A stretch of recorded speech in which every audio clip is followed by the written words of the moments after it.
السلام علیکم۔ وعلیکم السلام۔ ہاں بیٹا، نام کیا ہے آپ کا؟ محمد انس۔ محمد انس۔ تو کون سی کلاس ہے؟ 10th کی۔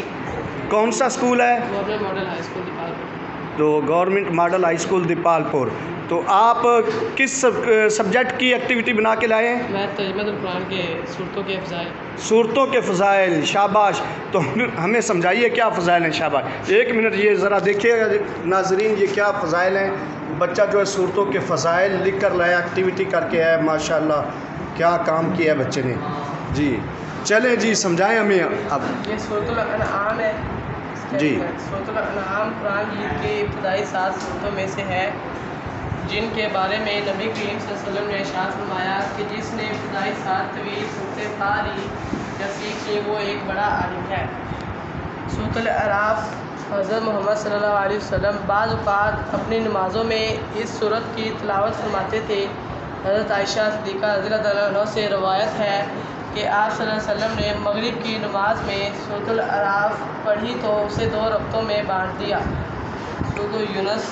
ایک شخص رسول اللہ صلی اللہ علیہ وسلم کی خدمت میں حاضر ہوا اور عرض کیا، اے اللہ کے رسول، مجھے قرآن مجید پڑھنا سکھائیے۔ آپ صلی اللہ علیہ وسلم نے ان 3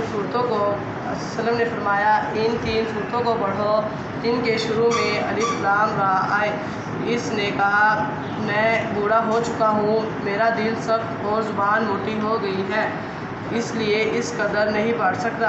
آپ صلی اللہ علیہ وسلم نے فرمایا، پھر حامیم والی 3 صورتیں پڑھا کرو۔ اس شخص نے وہی بات دہرائی اور عرض کیا کہ مجھے کوئی جامع صورت سکھا دیجیے۔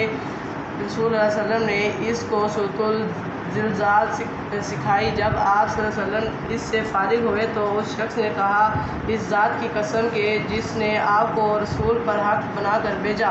اور جب وہ شخص چلا گیا تو آپ صلی اللہ علیہ وسلم نے فرمایا، یہ ضعیف شخص کامیاب ہو گیا۔ سورۃ الحود۔ حضرت عبداللہ بن عمر سے روایت ہے کہ حضرت عبداللہ بن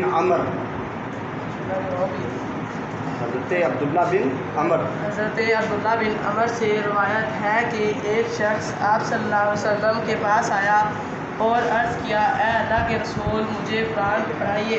آپ صلی اللہ علیہ وسلم نے فرمایا، ان 3 صورتوں کو پڑھا کرو جن کے شروع میں الف لام را ہے۔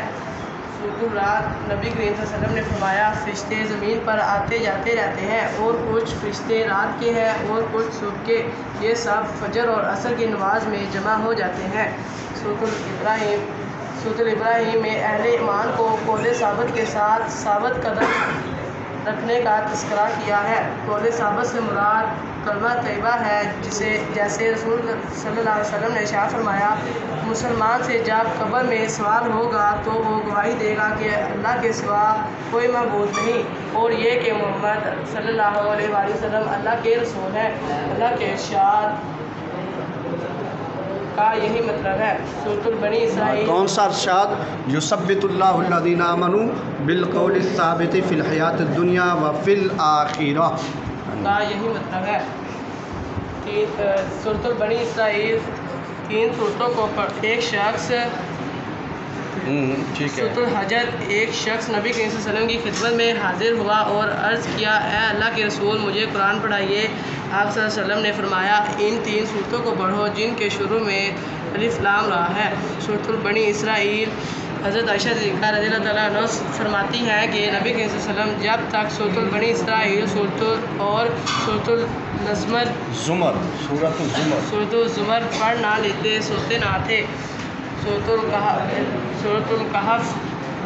نبی کریم صلی اللہ علیہ وسلم نے فرمایا، جس نے سورۃ الکہف کی ابتدائی 10 آیات یاد کر لی، اسے دجال کے فتنہ سے محفوظ کر لیا گیا۔ سورۃ المومنون۔ اس سورت کی ابتدائی آیات بہت فضیلت والی ہیں۔ حضرت عمر فاروق رضی اللہ تعالیٰ عنہ سے روایت ہے کہ نبی کریم صلی اللہ علیہ وسلم نے فرمایا، مجھ پر 10 ایسی آیات نازل ہوئی ہیں، جو ان پر عمل کرے گا وہ جنت میں جائے گا۔ پھر آپ صلی اللہ علیہ وسلم نے قد افلح المؤمنون سے شروع کر کے اس 10 آیات کی تلاوت فرمائی۔ سورۃ الزمر۔